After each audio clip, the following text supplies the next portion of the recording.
Lesson 4 is going to be very similar to lesson 3. It's just a two-handed move, but we're adding how do I take the integers off? Two-handed move with also pulling out integers. So let's go ahead and look at our setup here. I have a 5 and 1a and 2 more a's, and on the other side I have 1a and a 19. Notice that you don't have a 19 cube, and so I encourage them, how many different ways could you do 19? And I'd say, could you do it with 3 cubes? Could you do it with 4 cubes? And get them used to decomposing that. I found this really helpful for them. So let's go ahead and start this. And of course, we're going to start off with our lesson 3 move, where I can see I can put a blue pawn in each hand and I take those off the scale, right? But now I would like to take that 5 off, but I don't have a 5 on this side. And so I ask, which one of these numbers could I change? Could I change one of them so that I had a 5 over here? And what we're going to notice, and I'm just going to use the 10 because I think that's kind of easiest, but whatever the students come up with, I'm going to replace that 10 with 2 5s like this. I'll take the 10 off and I put those 2 5s back. I haven't done any change. That just put a different way to show the 10.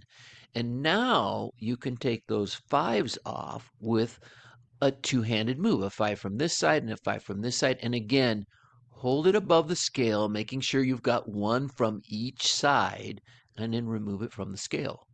And now this becomes easy because those two A's have to equal 5 plus 9, which is 14. And that means that that A must equal 7. Let's check.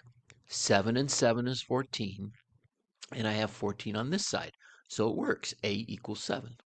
Let's go ahead and take a look at our second problem.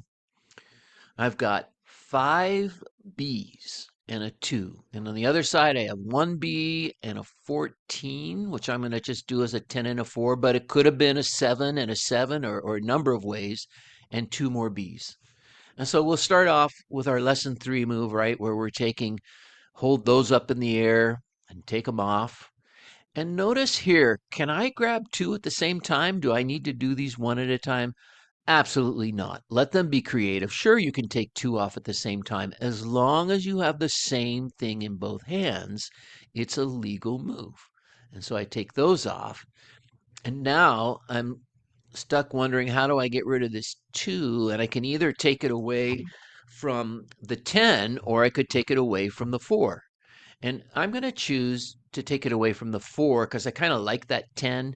So I'm going to put those 2's there and take off this 4. So I haven't really, again, changed anything, right? So I still have 14 on this side. And now I can do that two-handed move with the integers as well. And I hold those up, pause, and take them off the scale. And now this becomes really easy, right? Because those 2 blue pawns equal 12, and we can see that our B equals 6. And we'll check it. 6 and 6 makes 12. 10 and 2, and I got 12 on the other side, so that works great. Let's take a look at one more example, and then we'll see how would I draw this. Okay, here I have 1 C and a 4 and 2 more C's. And on the other side, I have 1 C and a 20. Now, I haven't put that 20 up yet. And here's why I want to encourage the students. Don't just put a 10 and a 10. Is there something different that I could do that would be more helpful? And students who are already spot like, oh, I'm going to want that 4, right? And how could I get that 4? And again, there's a million ways to do this. I like counting by 5s. So let's say I'm going to go 5. And 5 is 10. And 5 more is 15. And now I'm going to grab my 4, which makes 19. And I'll need one more to make my 20. So already in my setup, I'm going to make my 20 such that I can already grab that 4. Right? So now I might even just start off with this and my two-handed move with the integers, hold the 4's up, and this is a legal move. Same thing in both hands. And now I'm going to go and grab one pawn from each side and take those off. And now I go back and add this up. What do I have here? 5, 10, 15, 16. And so I can see that my C is going to be an 8. 8 and 8 makes 16. 16 on the other side. Yeah, C equals 8. Well, let's just take a quick look. If you're already drawing these, let's take a look what that is going to look like, that problem 1. So they're going to be drawing this, right? On one side, I have a 5 and an A, the little triangle. Remember, if it's not colored in, it's negative. Make sure they're coloring these in, and I'll draw 2 more. And on the other side, I'm going to draw an A and a 19. Now notice, when you're drawing, I don't have to use different cubes. I can draw any cube I want. I can draw straight to the 19. And so when we're into drawing pictures, I can use any number I want. But now we're going to talk about, how do I do my two-handed moves? And of course, let's go ahead and take those off, right, by drawing our arrows, showing that I took one A off of each side. And now to take that 5 off, I'm going to decompose that 19 so that I have a 5. And so 19, I'm going to pull it off and put 19 up differently. And I'm just going to choose this time to do a 10, and a 5 makes 15, and a 4 makes 19. Okay, took the 19 off and replaced it with 19. And now I can show that I'm going to be taking a 5 off of each side. And that's what I did.